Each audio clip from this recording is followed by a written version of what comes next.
Baik, Bapak Ibu, selamat malam yang sudah hadir. Bismillahirrahmanirrahim. Assalamualaikum warahmatullahi wabarakatuh. Ya, terima kasih. Selamat malam bagi Bapak dan Ibu yang sudah hadir malam hari ini. Puji syukur kita panjatkan kepada Allah Subhanahu wa Ta'ala atas limpahan dan karunia-Nya. Alhamdulillah hari ini, malam ini kita bisa berjumpa lagi di Bincang Santai Korporasi seri ke-55. Ya, baik, Bapak dan Ibu, dimanapun Anda berada, eh, selamat malam ya, semoga sehat semuanya. Eh, Jumpa lagi bersama kami ya, SN Consulting, kantor konsultan manajemen yang membantu perusahaan membangun sistem manajemen dari sisi marketing, operasional, finance, dan segala hal yang berkaitan dengan kaitannya korporasi ya. Nah, kita bantu perusahaan dari step by step menuju korporasi sejati. Tema besar kami adalah korporatisasi ya. Bapak dan Ibu bisa menikmati ya sajian kami, materi-materi kami di WhatsApp, grup WhatsApp ataupun melalui grup Telegram ya, dan juga tentang nikmati kami juga layanan kami di IG Instagram ya. Baik, materi malam hari ini tentang uh, BD and Tesla ya. Um, Kita tahu hari-hari ini mobil listrik itu sangat menjadi sebuah tren. Nah, apakah memang benar uh, mobil listrik nantinya akan menjadi sebuah uh, industri yang masif sekali ya, nah, di mana ini sebagai pengganti dari mobil berbahan bakar fosil yang lama kelamaan akan diperkirakan akan uh, bahan bakar bensin atau fosil ini akan lama-lama akan menjadi habis ya dan beralih menuju mobil listrik. Nah, malam hari ini akan kita bahas apakah memang benar di pasaran Tesla itu kalah dengan BYD. Ya, nih, apa benar seperti itu atau sepertinya itu hanya ada di Indonesia saja fenomena kayak gini. Di tempat lain mungkin banyakan Tesla, nah, ya begitu ya. Eh, Ataukah itu akan menandakan bahwa di pasaran itu Tesla itu eh, jumlahnya lebih banyak dari PD, maka lama-kelamaan akan bangkrut dan tidak melanjutkan lagi. Padahal kalau kita lihat dari artikel di SNF itu Tesla untuk sampai saat ini itu butuh waktu sekitar 16 tahun ketika dia rugi begitu ya. Ruginya sampai 16 tahun. Nah, apakah ini akan berlanjut gitu ya? Nah, ya, malam ini akan kita bahas bersama pemateri kita Bu Asti. Ya, eh, beliau salah satu konsultan manajemen di SN Consulting. Baik, kita tidak perlu lama lagi. Mari kita menikmati dari materi dari Bu Asti. Silakan Bu Asti dimulai silakan. Terima kasih Pak Firman. Suara saya jelas ya? Oke. Jelas, Selamat, jelas. ya. Selamat malam Bapak-Bapak, Ibu-Ibu. Assalamualaikum warahmatullahi wabarakatuh. Assalamualaikum. Warahmatullahi wabarakatuh. Jadi menarik sekali ya materi atau ini ya apa namanya topik malam ini ya. Jadi eh, BYD versus Tesla. Jadi siapa sih yang menang? Jadi mungkin kita tidak akan membandingkan ya, membandingkan fitur ya Pak, Bapak, Ibu-Ibu ya karena kalau masalah fitur mungkin kita akan ada yang lebih expert dari itu seperti itu karena mungkin kalau dari segi fitur atau apa eh, bisa jadi itu sesuatu yang subjektif tapi ini yang kita bincangkan malam ini mungkin dari aspek korporatisasinya dari aspek ini juga finansialnya seperti itu. Gitu. Jadi yang menarik dari BYD dan Tesla ini foundernya, salah satunya adalah foundernya yang kita kenal ini biasanya rata-rata founder itu adalah orang yang punya ini ya apa namanya visi ya, visinya itu panjang dan jauh sekali ke depan seperti itu. Nah ini BYD ini salah satu foundernya adalah Wang Chuanfu yang sekarang ini udah berusia 58 tahun. Jadi Mr. Wang Chuanfu ini adalah seorang chemis seperti itu. Jadi dia itu awalnya itu sebenarnya dia berasal dari keluarga miskin ya, dari keluarga yang tidak mampu, tapi dia punya cita-cita dan visi yang besar seperti itu. Dan dia juga berhasil menyelesaikan pendidikannya di ini di perguruan tinggi yang bagus di Cina seperti itu. Kemudian di Tesla itu juga ada Martin Eberhard.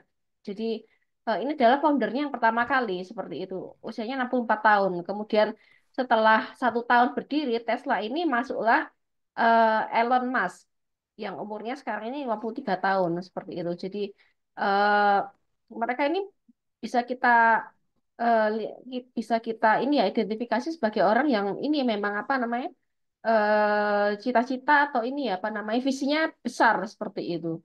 Jadi pada saat ini orang masih nyaman dengan apa kendaraan bensin ya, dengan kendaraan apa berbahan bakar fosil, tapi mereka sudah ini sudah berpikir jauh ke depan gitu. Nanti bagaimana kalau seperti ini? Bagaimana nanti kalau seperti itu?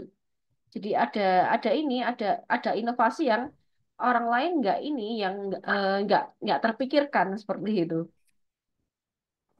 Untuk BYD sendiri ini sebenarnya berawal dari ini dari sebuah perusahaan baterai. Nah ini BYD Battery Limited yang didirikan tahun 94. Jadi kalau kita beranggapan bahwa BYD ini langsung berupa berupa perusahaan mobil, otomobil itu sebenarnya nggak benar juga karena ini awalnya mereka memproduksi baterai dulu, memproduksi baterai, kemudian mereka mendirikan pabrik. Nah, ini mulai bereksperimen dengan model pertama ya, apa namanya?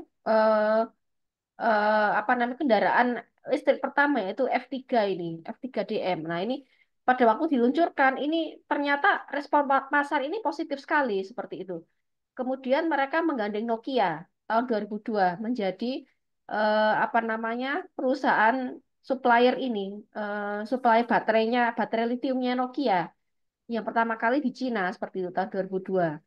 Kemudian listing di Bursa Efek Hong Kong, kemudian mereka dengan modal yang diperoleh dari ini melantai di bursa itu mengakuisisi suatu sebuah perusahaan apa otomotif kecil namanya Sichuan Auto Corporation Limited. Nah, ini yang sekarang dikenal sebagai BYD Auto seperti itu. Itu tahun 2004. Jadi memang ada tahapan ya, tahapan yang perlahan-lahan seperti itu. Awalnya dari perusahaan baterai, kemudian lama-lama bertransformasi menjadi perusahaan otomotif seperti itu. Kemudian mendirikan suatu ini ya, suatu apa industrial park namanya Pingshan. Kemudian tahun 2008 ini Warren Buffett melalui Berkshire Hathaway Investment Company ini mereka masuk membeli sahamnya sebesar 255 juta US dollar seperti itu. Kemudian ada beberapa investor juga berupa investment company yang masuk setelah Berkshire Hathaway ini seperti itu. Kemudian mereka juga kerjasama joint venture dengan Daimler, Mercedes Daimler mendirikan BYD Daimler New Technology Limited seperti itu dengan kepemilikan saham ini 50% seperti itu. Kemudian mereka melantai di Shenzhen Stock Exchange, kemudian mendirikan pabrik baterai lagi berbasis iron phosphate di Brasil dan setelah itu mereka aktif melakukan akuisisi ya, akuisisi terus-menerus, kemudian untuk mendirikan anak-anak perusahaan seperti itu di bawah under ini di bawah apa namanya BYD Limited ini, BYD Corporation ini. Nah, ini kita bisa lihat mereka juga ini apa namanya menemukan beberapa paten ya mengenai tentang ini ya, tentang sistem kemudi electric vehicle seperti itu. Nah, ini memenangkan apa gold medal seperti medali emas untuk patennya driving system atau sistem kemudi seperti itu, hybrid seperti itu. Kemudian yang terbesar adalah mereka mendirikan pabrik bis di USA yang berbasis elektrik seperti itu. Jadi mungkin kalau di Indonesia ini seperti apa bisnya yang ini ya apa Trans Surabaya itu ya atau Trans Jatim itu kan sudah berbasis apa elektrik ya itu seperti itu. Kemudian Tesla ini juga sama juga, tapi Tesla ini ternyata lebih muda daripada BYD seperti itu karena Tesla baru didirikan tahun 2003 seperti itu. Sedangkan BYD itu tahun 94 seperti itu.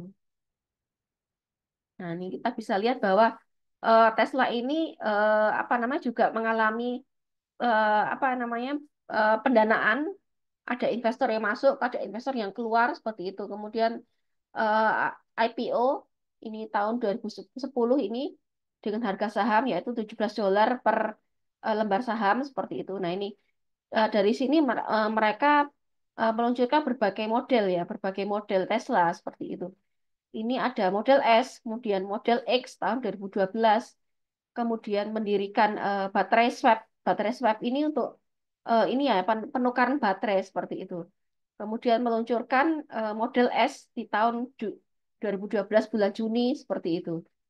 Nah ini kemudian seterusnya mereka meluncurkan model-model baru atau apa namanya tipe-tipe kendaraan baru dan mereka juga aktif melakukan ini apa namanya akuisisi juga. Nah ini mendirikan kemudian mendirikan pabrik pabrik baru dan sebagainya.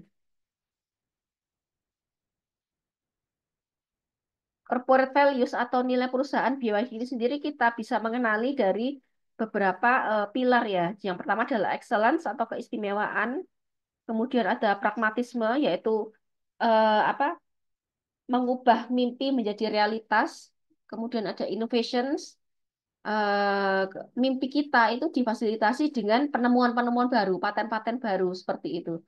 Dan yang terakhir adalah passion, memenuhi mimpi kita dengan semangat, semangat bekerja. Jadi kalau kita kadang ada yang kepo begini, BYD itu sebenarnya singkatan dari apa sih seperti itu.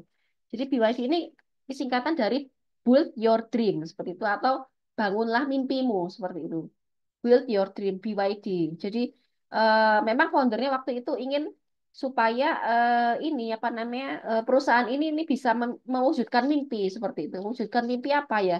Itu tadi untuk apa namanya untuk supaya kita itu bisa punya suatu kendaraan yang nggak ada asapnya gitu, yang nggak ada polusinya seperti itu. Makanya dia kasih nama itu BYD Build Your Dream seperti itu. Nah, kemudian dari Tesla sendiri apa saja nih corporate values-nya atau nilai korporasinya? Yaitu pertama mereka hampir sama dengan BYD juga. Mereka fast pace. Fast pace itu maksudnya bergerak cepat seperti itu. Berinovasi, innovation, kemudian kolaborasi. Ada juga eksekusi dan yang terakhir lincah atau kelincahan seperti itu. Jadi hampir-hampir sama dengan BYD yaitu mereka punya salah satu pilar yaitu inovasi seperti itu. Kemudian dari aspek pemegang saham dan anak perusahaan BYD ini kita bisa lihat bahwa sudah merupakan perusahaan terkorporatisasi. Jadi sudah nggak ada lagi pengendali ya di sini. Untuk foundernya sendiri sekarang ini cuma memegang 17,6% saham dan sisanya ini adalah perusahaan ini investasi. Jadi kita bisa lihat di sini ada Boston Asset Management, kemudian ada Alphamark Advisors, ada Tucker Asset Management dan sebagainya seperti itu. Jadi perusahaan investasi ini memiliki kepemilikan saham ini sekecil seperti itu. Ada yang 0,14% dan sebagainya. Nah, ini ada anak perusahaan di bawah BYD yang memang didirikan untuk mendukung ini ya, untuk mendukung industri utamanya yaitu electric vehicle atau kendaraan kendaraan listrik seperti itu. Nah, ini kita bisa lihat di sini ada perusahaan komponen misalkan seperti Xi'an BYD Elektronik, kemudian Changsa BYD Auto dan sebagainya. Ini adalah kepemilikannya, presentasi kepemilikan. Nah, ini dan mereka ini juga aktivitasnya mendukung aktivitas utama yaitu manufaktur manufaktur ini electric vehicle ini. Kemudian Tesla ini juga sama. Tesla ini sudah menjadi suatu perusahaan terkorporatisasi. Nah, ini kita bisa lihat di sini eh, pemegang sahamnya ini adalah perusahaan investasi yang cukup kita kenal ya. Sering kita bicarakan dalam BSK seperti itu. Ada Vanguard, ada BlackRock, kemudian State Street, ada JP Morgan dan sebagainya.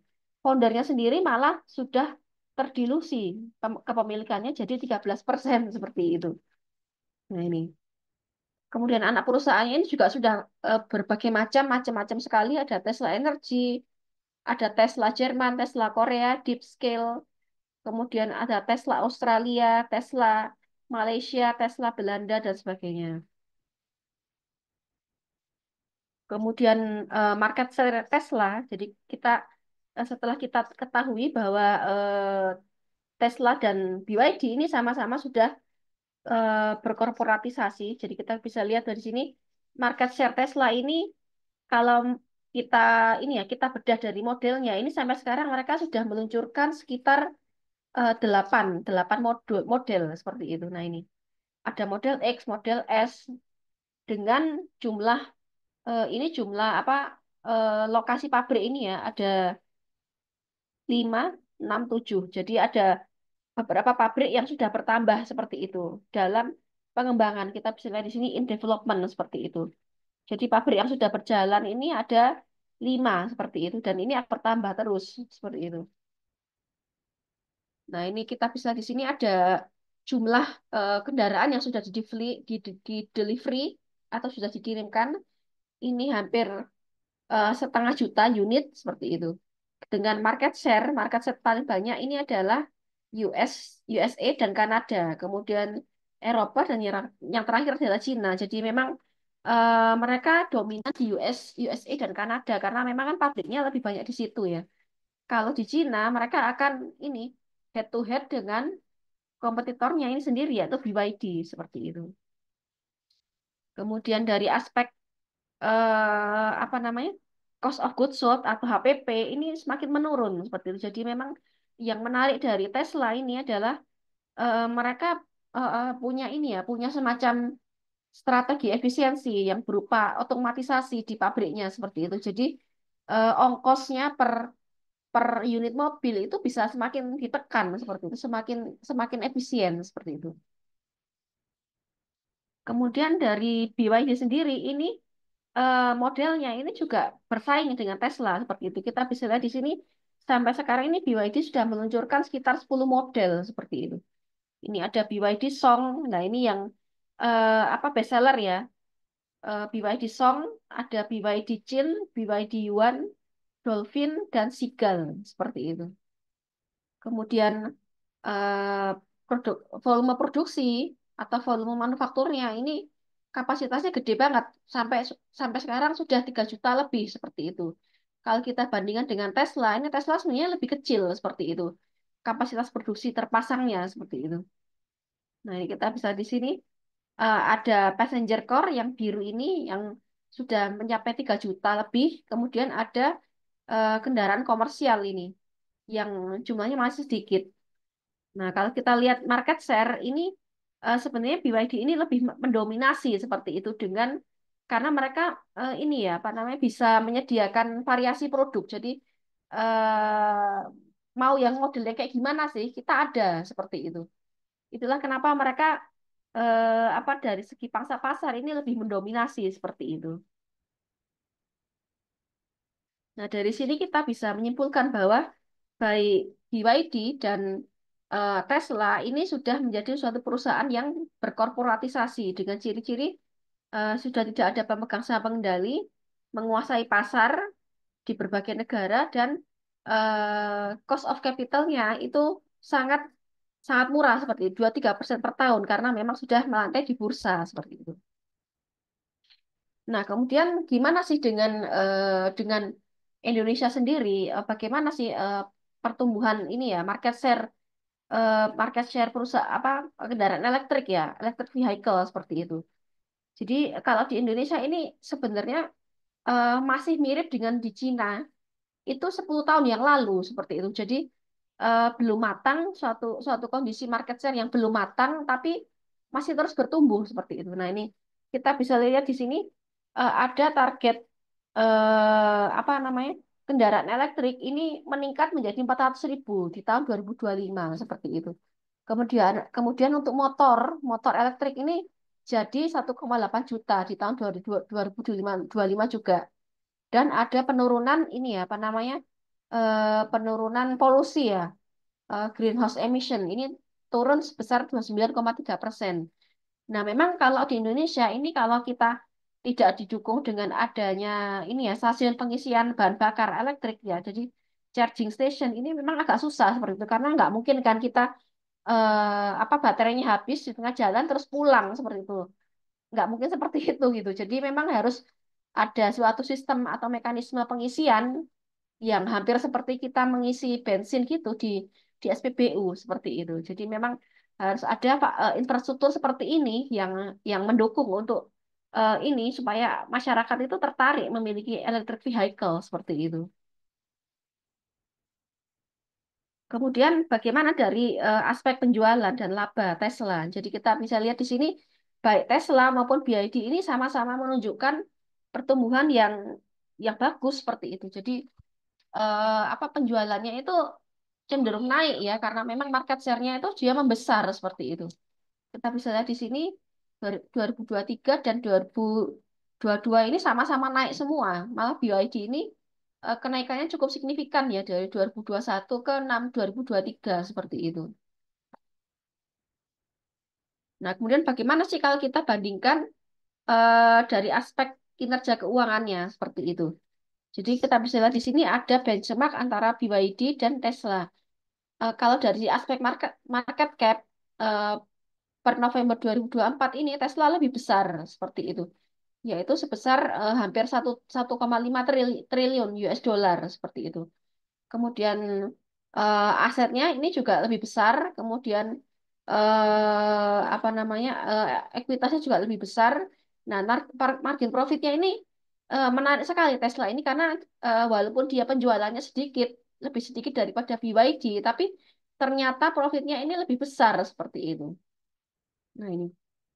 Jadi kita kalau kita bisa kata kita lihat di sini jumlah karyawan Tesla ini juga jauh lebih sedikit daripada BYD seperti itu. Jadi memang ada semacam upaya efisiensi ya, mungkin dari penggunaan robot atau otomatisasi di pabrik seperti itu. Jadi bisa mengurangi ini manpower ya, seperti itu. Jadi mereka bisa menekan menekan HPP seperti itu sehingga profit marginnya cukup besar seperti itu.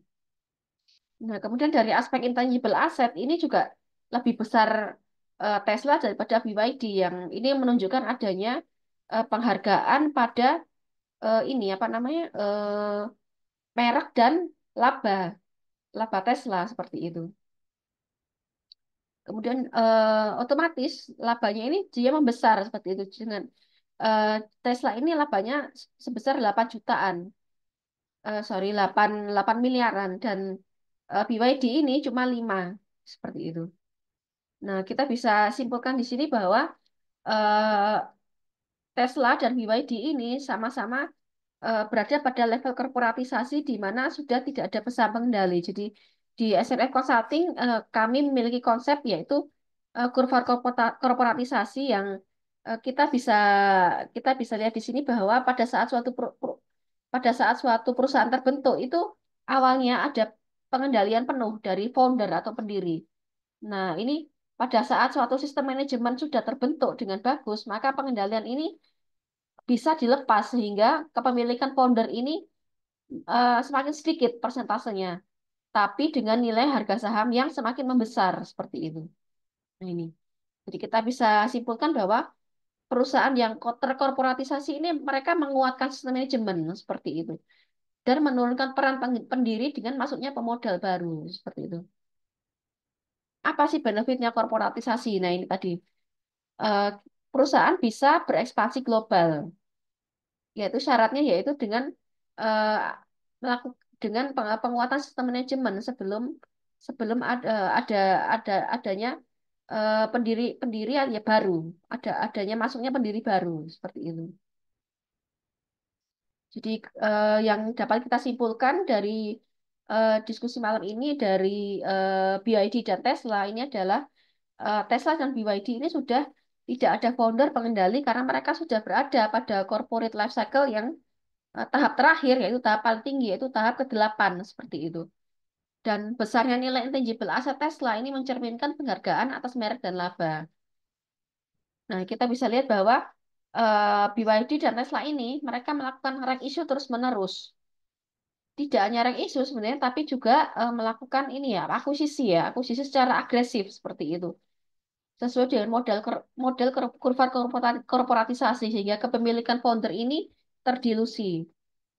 Kemudian market share baterai electric vehicle yang semakin membesar ini mencerminkan awareness konsumen pada green transportation. Jadi memang ada ini ya, ada sambutan yang bagus pada ini, pada eh, electric vehicle ini. Kemudian yang ketiga adalah nilai intangible aset Tesla ini lebih besar daripada BYD. Demikian juga profit marginnya. Ini mencerminkan penghargaan atas merek dan laba Tesla. Nah, ini profit margin ini mencerminkan capaian efisiensi Tesla. Jadi kalau kita lihat memang BYD ini market share-nya lebih besar sebenarnya, model-modelnya lebih banyak. Tapi dari segi dari segi penjualan unit ini lebih besar ya daripada Tesla. Tapi dari aspek margin profit margin ini Tesla lebih bagus seperti itu. Kemudian yang terakhir adalah kapasitas produksi model dan market share Tesla BYD melampaui Tesla seperti itu. Hal ini tercermin pada serapan pasar dan kapasitas produksi BYD tahun 2023 ini mencapai 3 juta unit, sedangkan Tesla hampir setengah juta unit. Jadi kalau mungkin bapak-bapak, ibu-ibu ada yang pernah membandingkan harga ya antara Tesla dengan BYD. Jadi kalau kita lihat Tesla ini di Indonesia dijual dengan harga 1,5 miliar, itu paling murah seperti itu. Sedangkan BYD ini kita bisa beli dengan harga sekitar 300-400 juta aja seperti itu. Jadi itu memang lebih menarik ya buat orang Indonesia yang apalagi yang awalnya pengen coba-coba dulu seperti itu. Gimana sih eh, kendaraan elektrik itu kayak gimana sih? Kita kita coba dulu yang harganya paling terjangkau. Nah, ini BYD ini menyediakan opsi yang memang ini apa namanya pas gitu untuk market share Indonesia ini dibandingkan dengan Tesla. Walaupun memang pasti ada ini sih apa namanya fans berat ya atau mungkin yang fanatik ya dari Tesla seperti itu Tesla seperti itu jadi ini Tesla seperti ini oh BYD seperti ini. Mereka menyediakan model dengan harga yang macam-macam pula nah ini kita mau mau coba yang mana seperti itu nah itu jadi memang ada ini ada plus minus sih dari masing-masing brand ini seperti itu. Demikian mungkin presentasi saya mungkin saya kembalikan ke Pak Firman. Monggo kalau ada diskusi, pertanyaan, informasi dan sebagainya. Terima kasih. Semoga berkatu. Waalaikumsalam warahmatullahi wabarakatuh. Terima kasih Bu Asti atas penyampaiannya. Ya, baik. Em, Pertanyaan banyak sekali di masyarakat itu bahwa sebenarnya BYD itu kalau di pasaran eh, banyak di pasar, tapi belum tentu juga seperti yang kita lihat hari ini ya, malam ini ya. Ternyata margin profitnya masih lebih besar dari Tesla. Nah, sebenarnya orang-orang itu kita melihatnya harus secara menyeluruh, maka SNF ini selalu memberikan edukasi-edukasi yang berupa kaitannya tentang eh, hal yang di apa namanya di masyarakat itu kebanyakan sudah membenarkan, tapi sebenarnya ada sesuatu di balik itu. Nah, itulah gunanya kita media-media bijaksana seperti ini. Baik, silakan dari Bapak dan Ibu yang malam hari ini hadir, ada yang ingin ditanyakan kaitannya dengan pemaparan hari ini atau ada hal yang sesuatu yang diinformasikan kaitannya informasi baru yang belum ada di materi. Saya persilakan, monggo.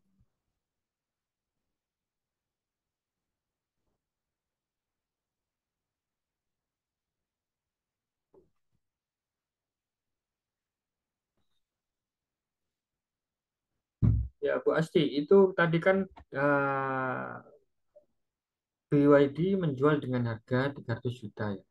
Itu kalau dibandingkan dengan yang mobil yang lainnya, yang apa namanya, yang listrik juga seperti Hyundai kan juga mengeluarkan tuh, sama kemudian ada yang Wuling juga ada yang EV itu. Itu market share-nya memang masih masih besaran mana? BYD atau selain itu juga masih ada? Eh, jadi kalau dari segi kapasitas pabrik ya, Pak Firman itu memang BYD dan Tesla itu lebih lebih besar seperti itu. Kalau Wuling itu dia masih didominasi oleh ini, oleh kendaraan bensin biasa seperti itu. Jadi itu cuma istilahnya seperti eh, ada opsi lah untuk pelanggan seperti untuk user seperti itu. Ini loh saya kasih opsi kalau pengen nyoba EV Wuling, nah ini seperti ini, seperti Hmm, itu. jadi Tapi hmm, BYD memang mendeklarasikan dirinya memang sebuah otomotif listrik gitu ya. iya seperti itu. Hmm. Karena memang ya itu tadi kalau kita lihat ada anak-anak perusahaan tuh ya, ada anak-anak perusahaan ini mereka anak perusahaan ini memang saling saling mendukung untuk ini menyediakan komponen seperti itu. Jadi termasuk termasuk jualan softwarenya juga. Jadi kalau apa namanya kendaraan listrik itu kalau nggak ada baterainya dan nggak softwarenya nggak bagus itu ya sama aja bohong seperti itu. Karena kan ini ya apa namanya baterainya itu kan paling penting ya seperti itu di sebuah kendaraan listrik seperti itu gitu. Kalau baterainya nggak ini nggak handal itu kan repot juga seperti itu. Kita bolak-balik harus ke ini harus ke bengkel harus ke dealer kan jadi nggak praktis seperti itu. Walaupun dari aspek misalkan pemakaian bensin per kilo dibandingkan dengan pemakaian listriknya per kilo itu kan bisa dibandingkan lebih murah mana ya kan. Tapi kalau baterainya nggak handal atau nggak bagus ya sama aja bohong seperti itu. Nah ini makanya mereka bikin anak-anak perusahaan yang sebanyak ini ya seperti itu.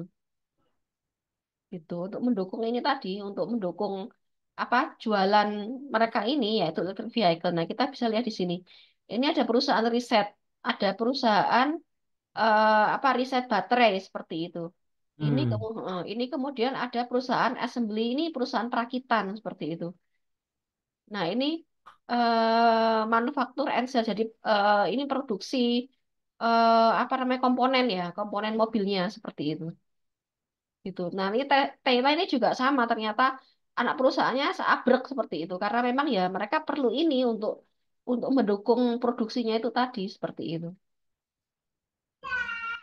Oke, oke. Ya, baik.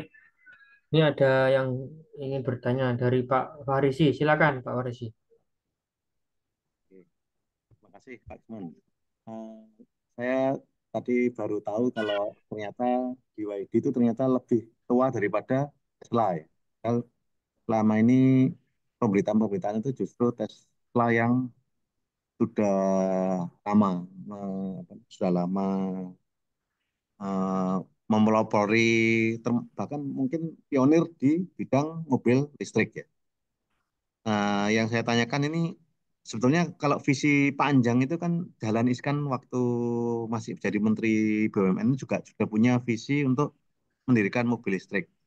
Nah, apakah misalnya itu Pak Dahlan Iskan kejadian bisa mendirikan pabrik mobil listrik itu, apakah ini apa namanya nasibnya itu tidak bisa sesukses Tesla ataupun BYD ya kan? Kalau Tesla ini kan strateginya seperti iPhone ya. Jadi harga mahal tapi memang mewah. Kalau BYD ini seperti produknya Huawei ya. Jadi yang murah tapi fitur komplit.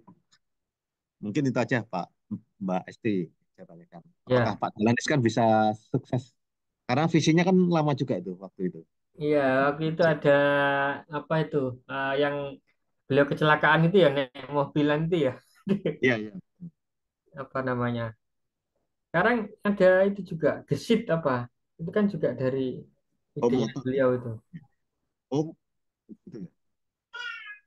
Oke, baik, Mbak Asti mungkin bisa Tantangan dijawab. Ya,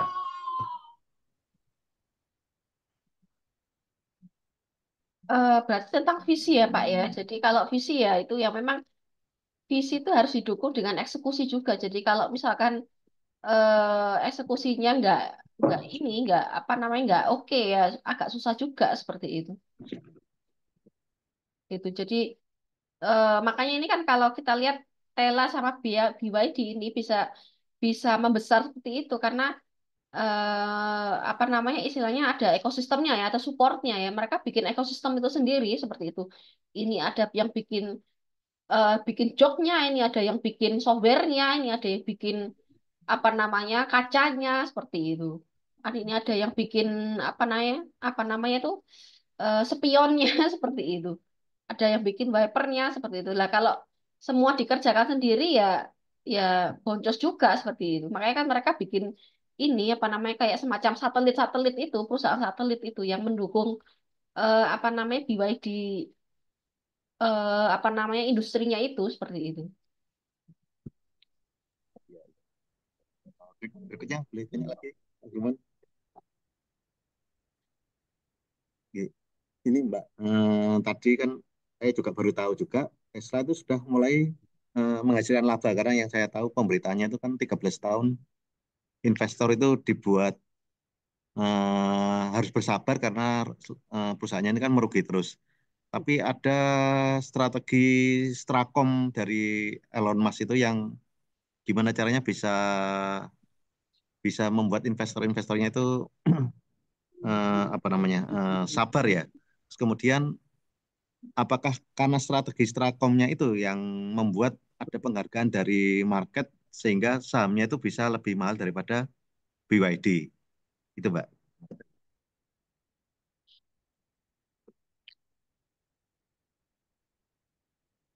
Strakom maksudnya strategi komunikasi. Jadi menguasai media atau membeli space ya. Mas- Twitter maksud saya.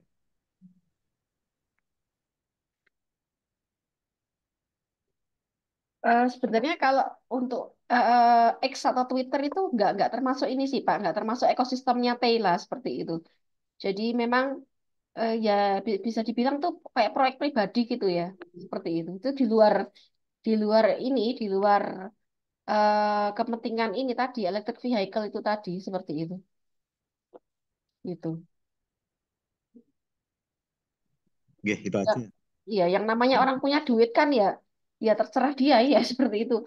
Mau beli apa aja yang penting kan ini apa namanya ada duitnya seperti itu. Itu. Ini ada pertanyaan di chat ini Pak Firman. Sebentar, sebelum itu saya pengen nambahkan, Mas Firman. Halo?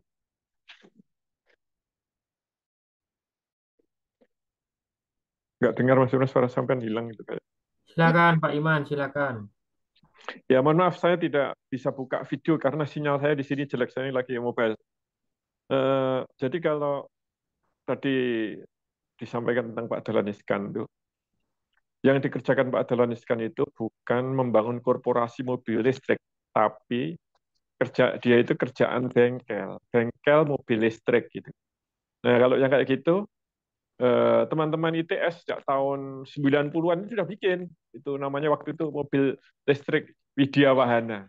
Persis yang dikerjakan ya Pak Dahlan Iskan. Jadi punya bikin bengkel gitu, bikin satu mobil, terus dicoba. Waktu itu kalau Widya Wahana dicoba dikendarai dari Surabaya ke Jakarta.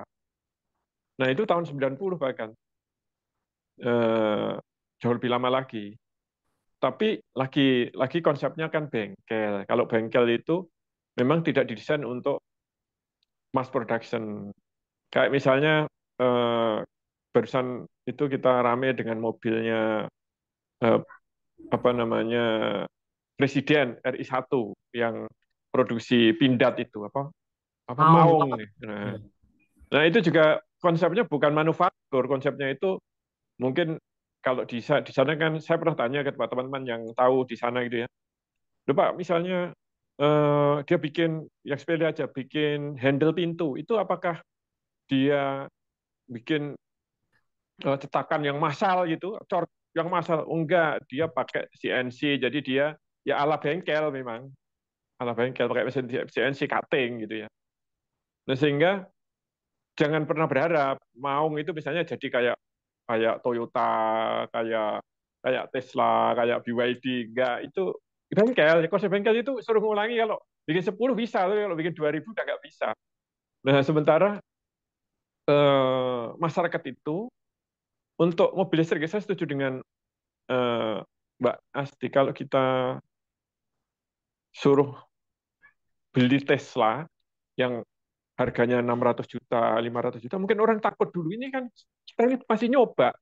Kok suruh mengeluarkan duit semahal itu untuk sesuatu yang kita belum tahu. Bagaimana nanti di lapangan, di jalan kayak apa, masalahnya apa, kan belum tahu. Nah, si BYD punya solusi. Ya udah, nggak usah mahal-mahal, kamu kan coba dulu ini. Itu. Jadi ada pengalaman menarik. Saya ini kan eh, pernah mempertimbangkan mau beli motor listrik untuk anak saya. Terus saya cari-cari info itu ada Polytron yang modelnya kayak NMAX gitu. Itu waktu itu ada teman saya yang mempromosi, wah ini bagus ini, harganya berapa? 13 juta. Nah, terus gimana? Nanti masih ada sewa baterai, tapi ada setahun free, nanti sewa baterainya sebulan cuma berapa 100, berapa ribu. Wah, saya tertarik sih, kebetulan saya butuh motor. Saya tanya-tanya, ternyata pas saya tanya itu, subsidinya nggak ada, harga 13 juta itu terjadi karena ada subsidi. Harga aslinya adalah 21 juta, plus nanti harus bayar sewa baterai. Kalau baterainya juga dibeli 30 juta lebih. Nah, begitu ngomong harganya 21 juta. Kalau 21 juta untuk coba-coba gini saya nggak berani. Mending beli motor yang biasa aja, motor bensin gitu. Nah, sisi itu yang nampaknya dimanfaatkan baik-baik oleh BYD, dan BYD-nya memang sudah berpengalaman panjang dalam mobil listrik itu, dimulai dari baterai, karena jantungnya kalau mobil listrik itu ya baterai. Dan dia sudah pengalaman panjang, bahkan lebih panjang daripada Tesla. Maka kalau sekarang ini dia lebih menguasai pasar dari sisi populasi ya, maka ya sesuatu yang wajar. Cuma nampaknya dia kalau urusan bangun korporasinya, bagaimana menjaga market value itu kan ada namanya corporate marketing ya. Corporate marketingnya kalah dengan bosnya Tesla, karena si bosnya Tesla itu sangat berpengalaman di bidang itu. Kalau BYD itu nampaknya ya dia riset bagus, pengembangan produk bagus, bikin produk murah bisa, tapi bagaimana melakukan corporate marketing kurang bagus, sehingga kemudian market value-nya Tesla itu jauh lebih gede daripada BYD. Tapi ini nampaknya kalau menurut saya dengan gayanya BYD ini eh, sebenarnya dia nggak kalah-kalah amat dari sisi kualitasnya dibanding Tesla. Kalau ini saya pernah ngobrol ini dengan, saya kan sering ke Denpasar itu, kalau pergi dari bandara, keluar bandara menuju ke hotel itu naik Bluebird. Bluebird-nya itu di sana adalah mobil listrik yang BYD juga gitu. Saya sering ngobrol, jadi gimana Pak BYD di kedai? Wah mantap Mas. Dia komentarnya cenderung bagus terhadap BYD. Merasa berbeda nggak Pak dengan dulu misalnya kan pakai Avanza atau ya lebih mantap inilah, kurang lebih gitu, pegangannya lebih mantap BYD itu. Artinya kan ini mereka memberi value yang bagus. Sehingga sedemikian rupa, sehingga kalau menurut saya memang BYD itu cukup bagus secara value yang diberikan kepada customer. Nah, customer ini kan selalu bicara tentang aku bayar berapa, value-nya kayak apa gitu. Kalau value-nya jauh lebih besar daripada yang dia bayarkan, ya dia beli. Dan itulah yang terjadi pada BYD. Nah, maka menurut saya ini memang bagus, dan bagusnya lagi adalah mereka sudah berpikir tentang korporasi, tidak seperti Pak Dahlan Iskan yang pikirnya seperti teman-teman saya dulu tahun 90-an, bengkel mobil listrik gitu kan. Sendirian satu orang bikin jadi bagus, tapi ngulang lagi 20 aja susahnya setengah mati itu. Akan beda, yang pertama dengan yang ke-20 sudah beda jauh dan bentuknya, jadi nggak standar. Nah kalau kayak gitu diharapkan untuk menguasai pasar bisnis Indonesia itu kan mirip kayak waktu SMK-nya Pak Jokowi itu, Pak Dahlan Iskan itu. Jadi itu di launching di tengah masyarakat yang tidak paham itu manufacturing mobil kayak apa, mass production mobil kayak apa, orang-orang seolah-olah wah ini hebat, tapi nggak ngerti di balik itu kayak apa. Karena kalau sebuah produk mobil ya mau bagus, itu spare part itu kan seperti sampaikan Mbak Asti, kan tidak mungkin dibikin sendiri. Nah, kalau sebuah manufaktur mobil, prinsipal mobil, pesan kepada perusahaan spare part, itu mesti ada minimum order.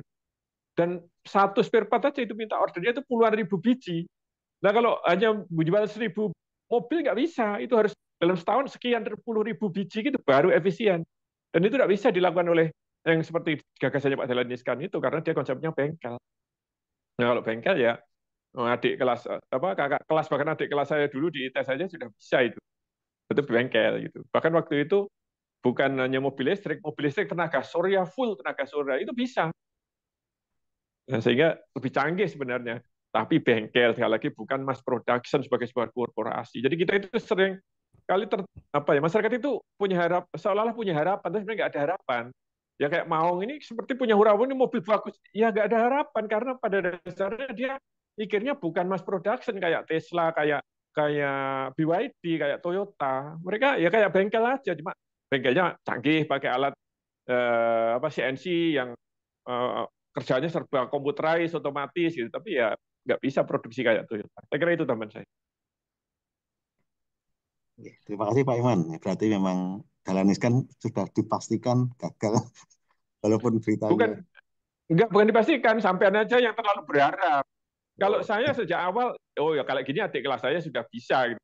Tapi kan itu orientasinya itu tadi. Jadi pencitraan. masyarakat itu banyak yang nggak ngerti bagaimana sih sebuah prinsipal mobil bekerja gitu masalahnya di situ.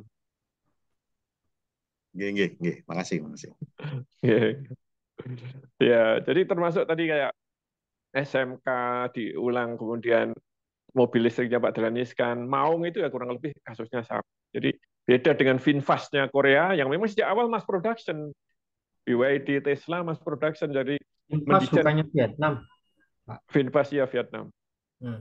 Ya itu kayak VinFast-nya Vietnam itu bagus juga dia prinsipnya kayak Tesla, kayak BYD, kayak Toyota. Dan sekarang di Indonesia sudah mulai buka front dia, sudah ini investasi mau buka apa pabrik mobil listrik VinFast di Indonesia. Nah, itu kalau kayak gitu itu baru kita ada harapan. Tapi kita memang belum pernah ada harapan kalau mobil itu. Dulu termasuk yang dibikin Pak Habibie waktu itu Maleo atau apa waktu itu sama kayak kayak Maung itu. Jadi masih kayak ya modelnya project lah bukan sebagai mass production gitu. Begitu, Pak. Dulu kita ada itu mobil nasional Bima Sakti, Ada Timor apa juga dulu Timor juga ya, Bimantara bukan Bima Sakti ya Bimantara. Bimantara ya. Ya kalau Timor itu beli dari Korea diganti logonya gitu. Bimantara Tempel. juga kayaknya begitu. Kalau Timor itu dari KIA, Bimantara itu dari Hyundai. Ya, Begitu. baik Pak Iman atas informasinya terima kasih. Ini dari chatbox ya Pak Iqbal tuh yang informasi bahwa ada apa namanya insentif pajak dari Amerika itu kaitannya dengan eh, penjualan dari Tesla ya. Ya, nah, pemerintah itu bekerja apa namanya Tesla bekerja sama dengan pemerintah itu dapat potongan pajak sekitar 7.500 USD.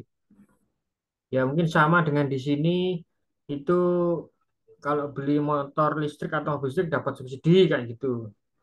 Sama mungkin kayaknya. Tapi ini subsidinya langsung tapi kalau di Amerika berupa potongan pajak. Ya itu akan menambah apa revenue juga kan gitu. Makasih Pak Iqbal atas infonya. Kemudian dari Pak Rizky, malam izin bertanya apakah pendirian anak perusahaan yang didirikan Tesla dan BYD ini tetap pada prinsip satu RPD atau tidak? Nah, itu Bu Asti, bagaimana kira-kira? Kalau dalam metodologi apa namanya RPD itu kan ada yang namanya single RPD, ada yang namanya multiple RPD. Nah, apakah anak perusahaan yang banyak ini tadi yang mendukung sokongan dari produksi BYD dan Tesla ini apakah gimana dalam sisi RPD apakah itu memang tidak baik dari sisi RPD atau memang gimana tuh anunya? Silakan. RPD-nya kan tetap itu, Pak. Tetap produksi mobil itu, model model-model itu seperti itu. Itu kan apa ya? Mereka mendukung aja seperti itu, support seperti itu.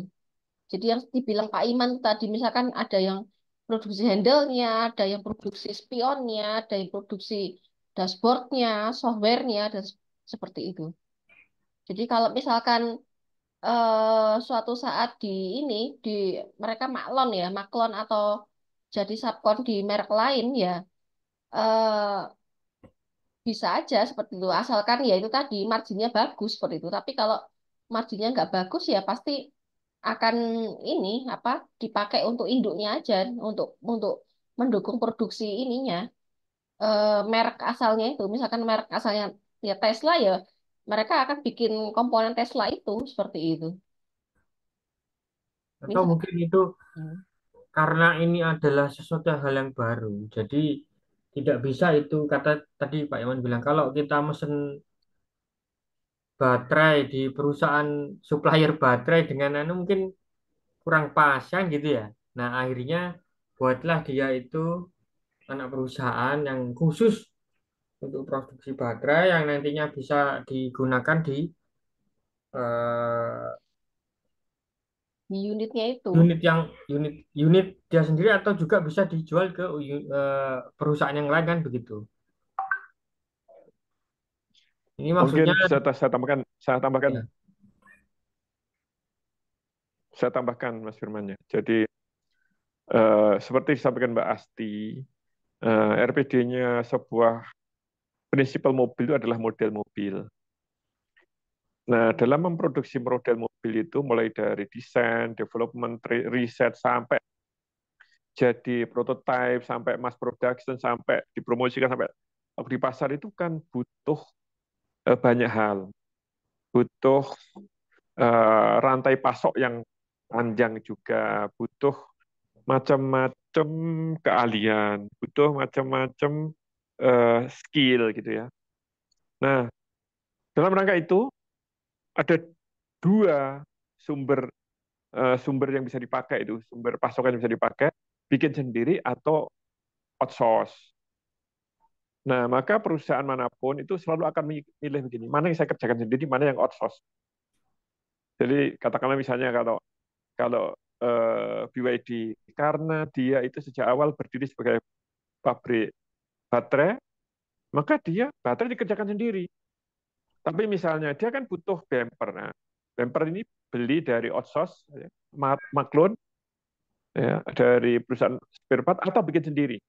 Dia butuh katakanlah misalnya stang kemudi, dia bikin sendiri apa outsource.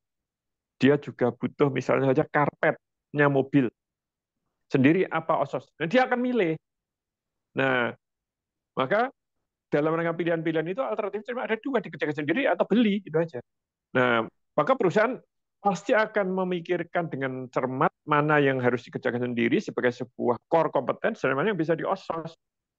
Dan tentu saja tidak mungkin 100% dibikin sendiri, juga tidak mungkin 100% outsource. Kalau 100% outsource nggak akan jadi, nanti pasti ada yang punya bikin sendiri, ada yang outsource. Nah, yang dibikin sendiri itu bisa saja asalnya memang kayak BYD itu baterainya memang sejak awal dibikin sendiri, bisa juga kita kok butuh ini diakuisisi perusahaan yang memproduksi itu ya atau yang melakukan itu sedemikian rupa sehingga dia akan mendapatkan efisiensi dan akhirnya bisa punya daya saing yang bagus di pasar.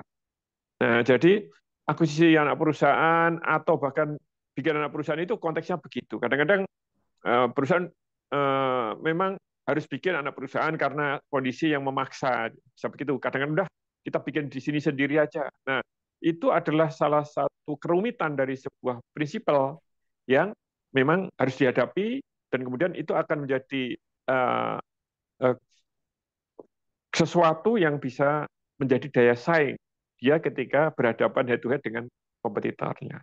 Makanya tadi disampaikan Mbak Asti kalau BYD itu lebih banyak menjual mobil daripada Tesla. Ini menurut saya adalah hasil dari proses panjang mereka merumuskan masing-masing apa yang mesti dikerjakan, apa yang mesti di outsource. Saya kira begitu. ya baik. Gitu ya Pak Rizky ya penjelasannya. Silakan yang lain, bapak-bapak yang lain. Ada waktu 5 menit sebelum kita akhiri.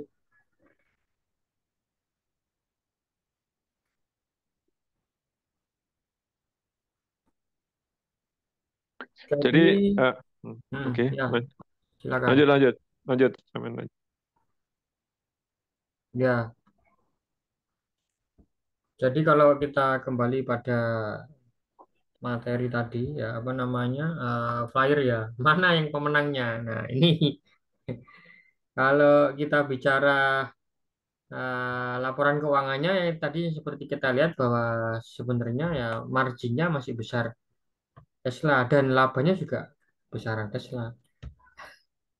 Tapi kalau dari market share-nya, nah itu BYD. Tapi efisiensinya masih bagus Tesla. Nah, inilah tuh gitu. Ayo mana ada yang disampaikan? Ya kalau secara umum, kalau kita bicara tentang mana perusahaan yang menang itu kalau kita lihat peringkatnya Forbes, ya, Tesla di atas, Tesla masih di atas. Itu dasarnya adalah omset, laba, aset, dan market value. Tapi kalau dilihat dari kacamata eh, kom- apa namanya serapan di pasar gitu ya, eh, sebanyak apa mobil yang ada di jalan raya gitu kayaknya BYD memang rajanya. Masih harus kita lihat lagi nanti ke depan apakah BYD mampu mengkonversi dari penguasaan dia lebih banyak mobil di jalan itu, populasi dia jauh lebih besar daripada Tesla itu, akan bisa dikonversi menjadi keunggulan sebagai sebuah korporasi. Nah, itu tanda tanya yang ya kita juga nggak bisa menjawab sekarang. Nanti kita lihat aja. Karena memang eh, dalam banyak hal ya perusahaan Cina itu memang keunggulan operasionalnya dan keunggulan efisiensinya yang murah itu akhirnya menggeser pasar global gitu. Misalnya kayak kita dulu kalau beli handphone kalau nggak Sony atau Nokia itu ya atau dulu ada lupa itu merek yang apa namanya yang dulu sebelum Huawei, Nokia itu Huawei. nggak sebelum Iman. Nokia Motorola. si Siemens Motorola ada satu lagi lupa saya dulu sering sering beli itu Alcatel. sekarang tewas semua oleh Cina karena apa murah dulu kan orang kalau beli kenapa kok beli produk Jepang itu wah karena awet gitu nah Cina mengatakan nggak usah awet-awet kamu nanti paling 2 tahun yang teknologi ganti ini aja yang penting murah jadi itu yang ditawarkan oleh pabrikan handphone Cina dan kemudian kita semuanya sekarang pakai Cina gitu. Nah, Korea juga juga kayak gitu juga awalnya dibanding Jepang atau dibanding Siemens dan lainnya. Jadi itulah uh, memang persaingan di dunia itu sebenarnya persaingan memperebutkan customer awalnya gitu ya. Dan kalau kita ngomong persaingan memperebutkan customer, nah BYD lebih unggul.